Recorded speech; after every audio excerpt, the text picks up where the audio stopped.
So today we're going to go in and take our stencil and create a new positive space layer on our collage.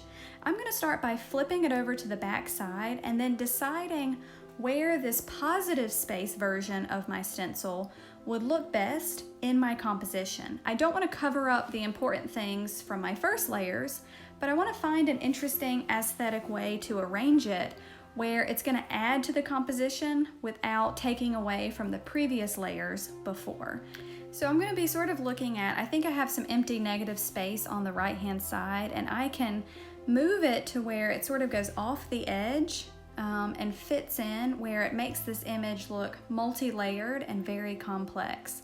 If I trim the edges along there, I'd have a little bit of those leftover extra shapes that I could then take and flip and put down in the bottom left corner. I think that would balance out my composition nicely.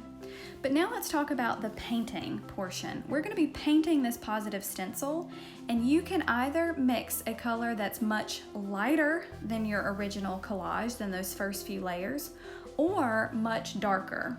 You could even, if you wanted to, introduce a whole new color, like pink for example. I have some pinks throughout the collage area of mine in the background. If you wanted to, that's totally possible. Now to get ready to paint, I'm gonna put my stencil on some scrap paper that I can get paint on, because this is gonna be a little bit messy.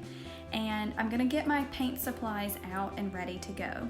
The nice thing about this part is that you can test out your colors before it becomes a permanent decision. So I'm gonna try out using my darkest navy color first to see if I think a dark value works well with the collage as I've got it so far. So just to test it out, I'm gonna paint one little leaf, that one extra loose leaf that I have, and just compare it over top of my collage. Now, seeing it against it, I don't think that has enough contrast. I think it blends in too much.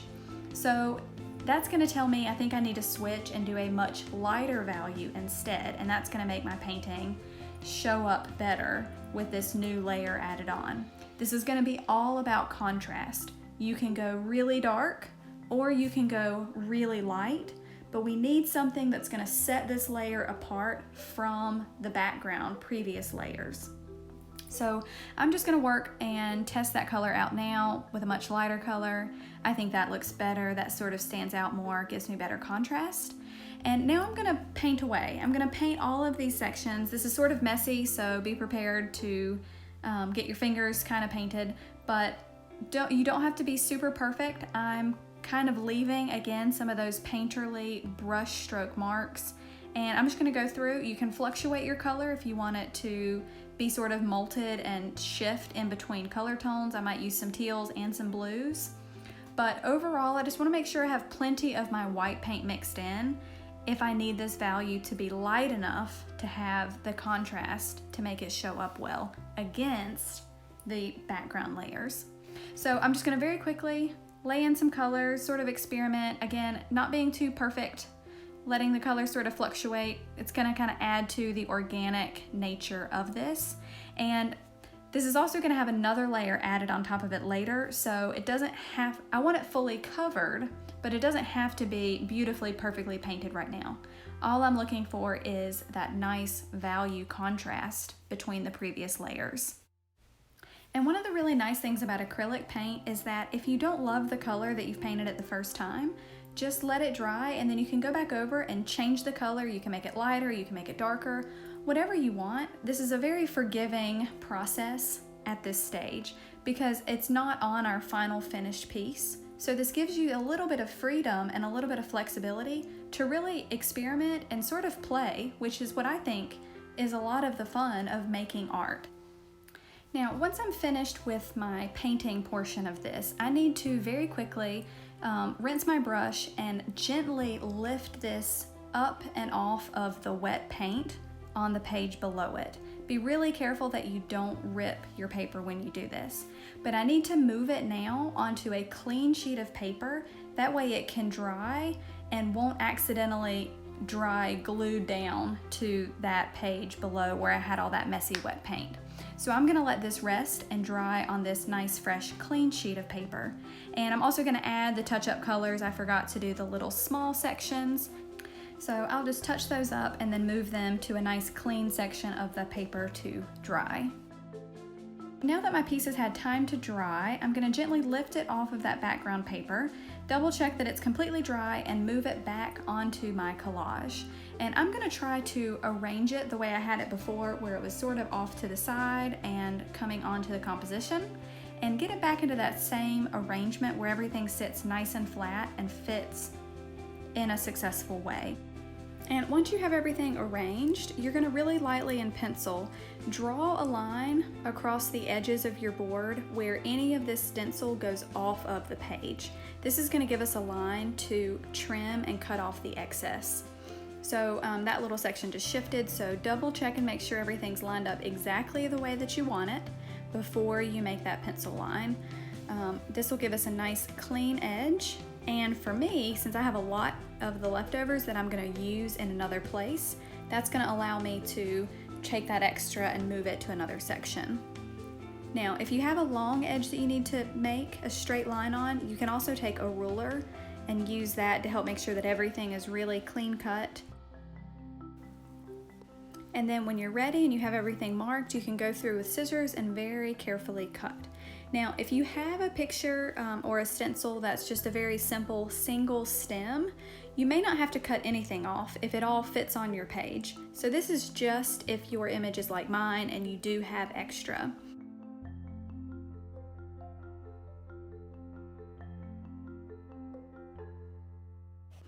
And so now what I can do is take that leftover section, and in some of my empty negative space down at the bottom, I think I'm going to try to creatively fill that in a little bit.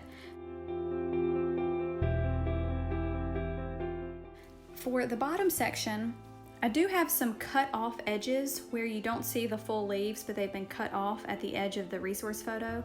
So I think what I'll do is figure out how I want to arrange it and then kind of modify it a little bit and cut away parts to make it look more like a natural full leaf shape and just use a section of it.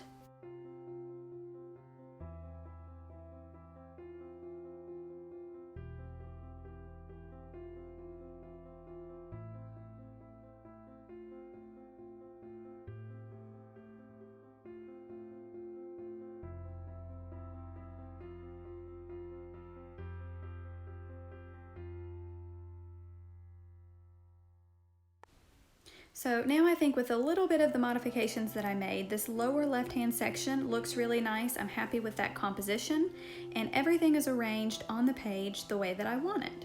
So now what I'm going to do is grab my Mod Podge and use this as my glue to collage this down. So I'm going to get a little bit of that out on my tray ready to go, and I'm going to get a really clean brush that's dried off with no paint pigment mixed into it. Make sure it's very, very clean. And I'm going to start one section at a time. I'm going to lift up one piece, add some Mod Podge. Again, just get it in the general area. You don't have to be too clean with this.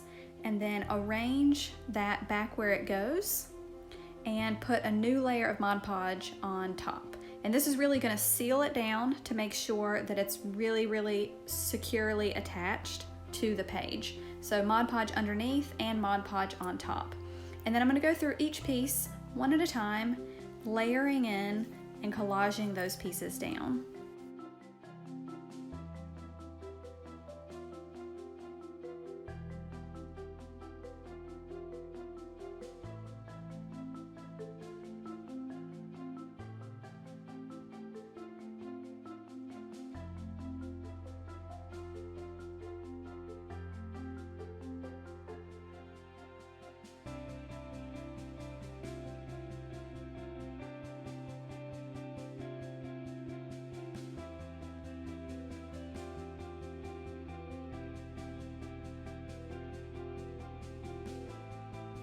Now once I'm sure I have everything collaged down really well, I'm going to do just a really light thin coat of Mod Podge on all of the board, any places that I didn't get a coat on just now, gluing those down, and that's just going to even out the Mod Podge coverage on this whole piece.